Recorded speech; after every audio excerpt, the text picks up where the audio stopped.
Hello, hello.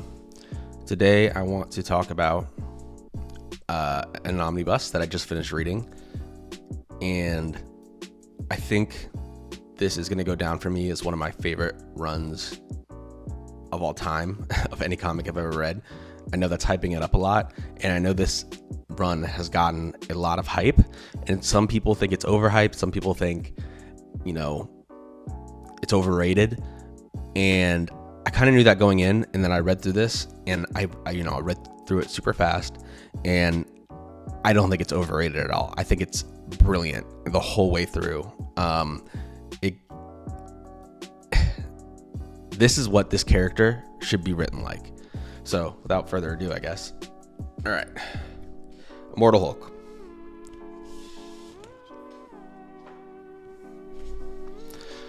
First of all, beautiful art around the whole book. All right, let's take a look at this enormous book. I mean, this thing is a brick. I mean, just look at this image right here, and it kind of sets the tone for this whole book. All right, this is the index, but it was written by Al Ewing, and who was the main penciler? Joe Bennett. All right, we start off with Avengers 684. So the first thing we see in this book is this green door. I'm going to try to go through this without spoiling it too much. But there's, I'm sure there's some kind of symbolism behind the green door, and it's a major aspect to this book's story is this green door, and the fact that the Hulk and any Gamma mutates, so Rick Jones, Bruce Banner, even She-Hulk, and actually there's others, but I won't give away the other ones because I don't want to give away who the main villain is. But any Gamma mutates have basically become immortal. That's the premise to this book. And how they get back from the afterlife to life is through a green door. And they don't know what that means. They don't know why they keep coming back. Oh, right. I think this starts off with the fact that, yes, Bruce tried to kill himself and was unsuccessful, you find out. He used Hawkeye, told Hawkeye to hit him in a specific spot in his brain with like a gamma arrow or something like that, and that would kill him. But of course, we wouldn't have a book if that was actually true. So we have Immortal Hulk number 1 here. Okay, so we start off and Bruce Banner is on his own. He gets shot in the head. He's trying to stop this guy that's robbing a store. And he's in the morgue. And of course he comes back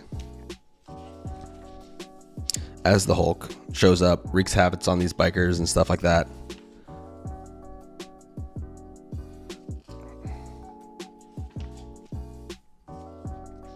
Art in here is beautiful. Oh, something else I should mention, and which I kind of liked, is that every single issue begins with a quote. This one, all that a man hath will he give for his life. That's just one example, and he does that through every single issue of this book.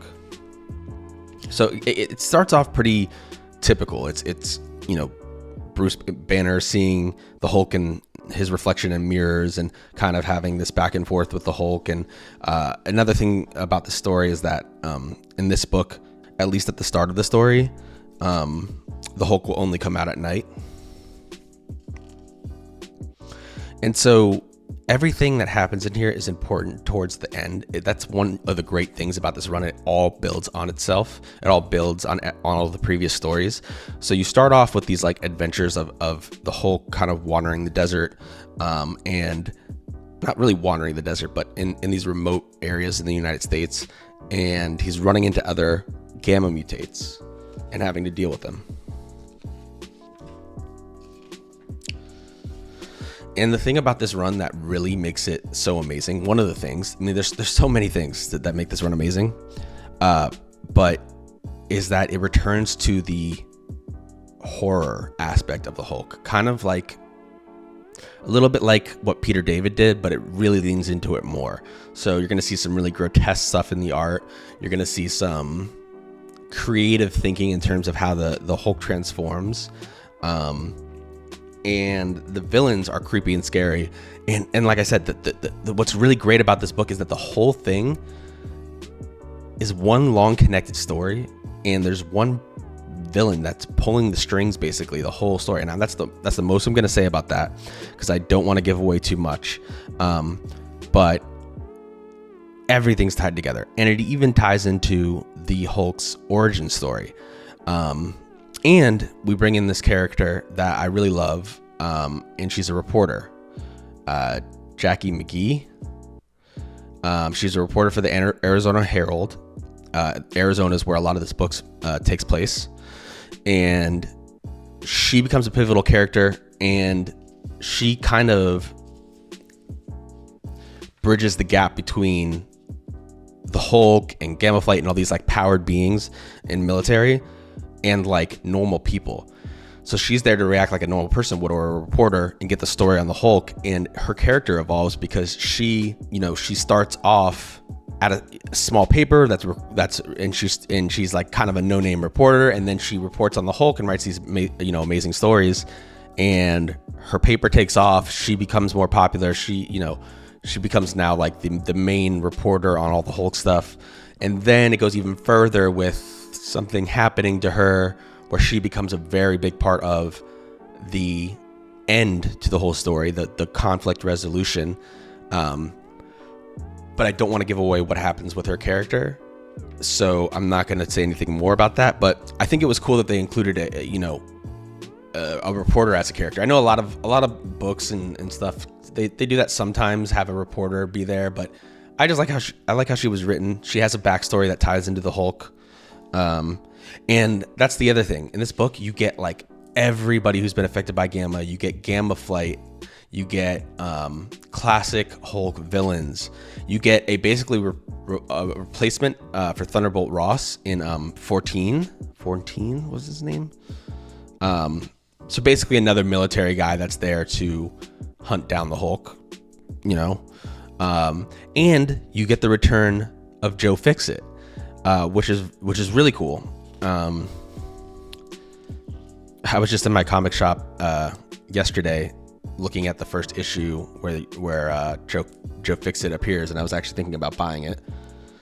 I didn't, but yeah, so you get anything that has to do with the Hulk comes back in this book. Now, there's 50 main issues of Immortal Hulk, so it's not like it's all jammed in there at once. It's all part of the whole story, but that's what I love. All these characters play a part in this big story, this big overarching story that happens in here.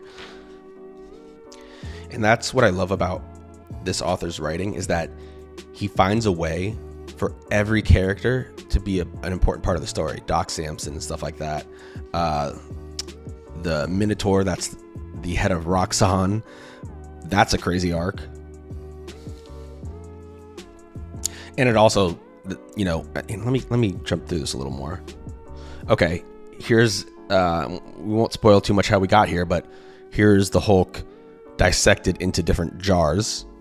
There's literally pages in here where the Hulk's new transition, or not new, but sometimes the Hulk will transition from Bruce Banner to the Hulk by literally putting his hands and opening Bruce Banner's mouth and coming out of his mouth, ripping the body to shreds.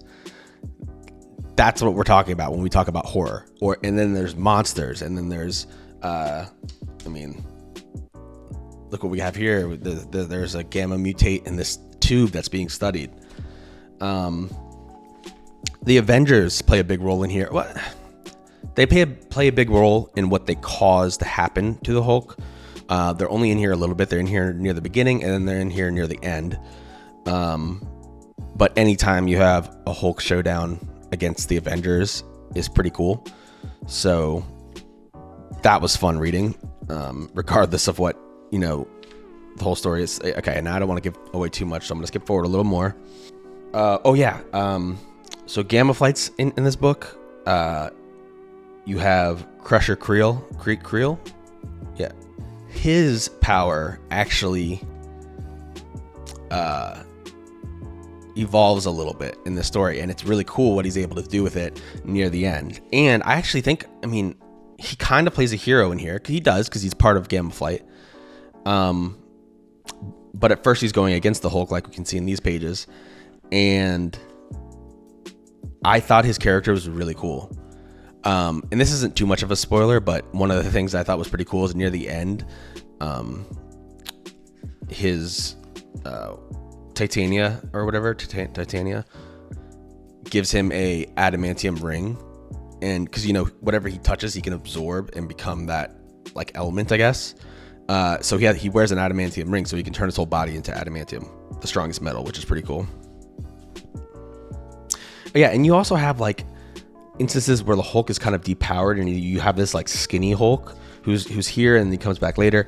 Oh, another big part of this, there's a lot of psychology that goes on in this book, having to do with Bruce Banner and the relationship with his father. So this goes back to not only the origin of Bruce Banner in the Gamma Bomb explosion, but also Bruce Banner's childhood, and it kind of expands on the story of why there are these different personalities within Bruce Banner and the Hulk.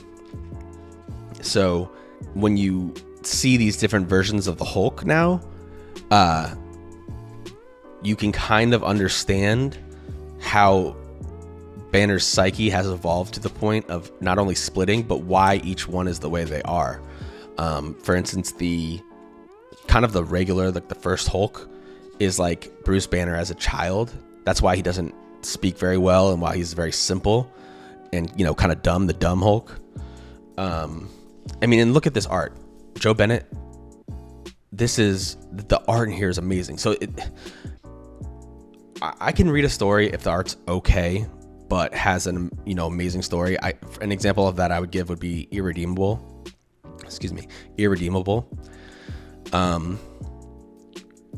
I didn't love the art in that series, but the writing was so good that I read it.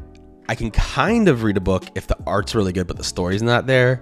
I mean, like, I liked the Heroes, Reborn stuff that Image did with the Avengers, when the Avengers went over to Image for a little while. But the problem with those books is that they looked really cool because I love the 90s art, but the stories were like, just, some of it was just whack comic book logic, and it was just too over the top. So, but my point to all this is an amazing story with amazing art. So that's why I put it up there. Now I literally think of this as one of the best comic runs I've ever read, because it was beautiful, it was creative, and it ties everything together, and it makes a lot of sense. Bruce's wife, the Hulk's wife, is in here.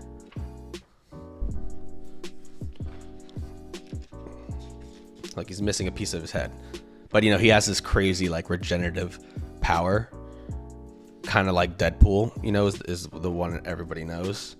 The Hulk's is just as good or better than Deadpool in terms of like him being able to regenerate. Let's skip ahead a little more. Oh, here we go. We got Roxxon. We got the Minotaur, who thinks he can do anything. Also, he's like killing people that are his like top guys for no reason.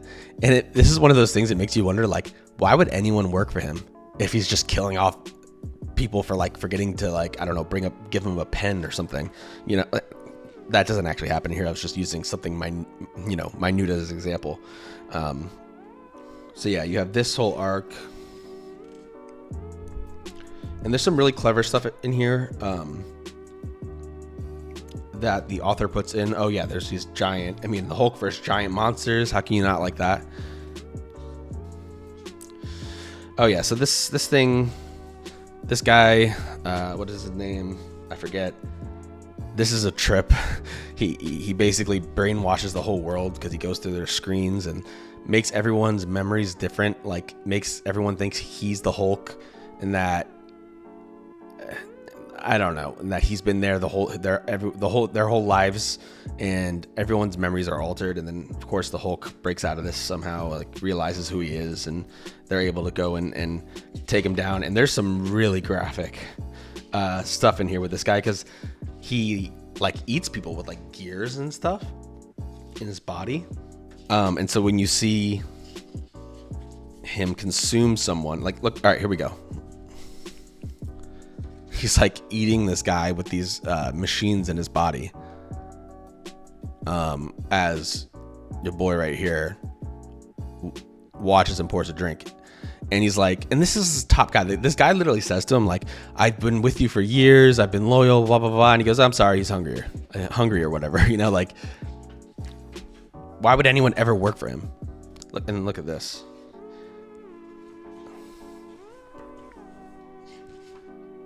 All right, we'll skip forward a little more. Gamma Flight here.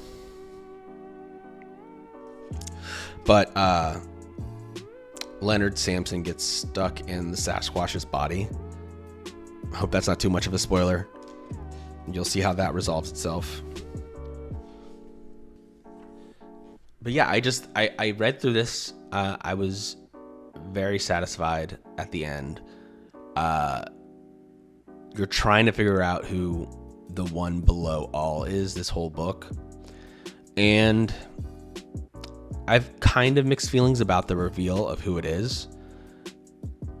I think, though, it makes sense. I don't think any other like character or new character or this or that or whatever it is would have fit more than what ended up being the one below all.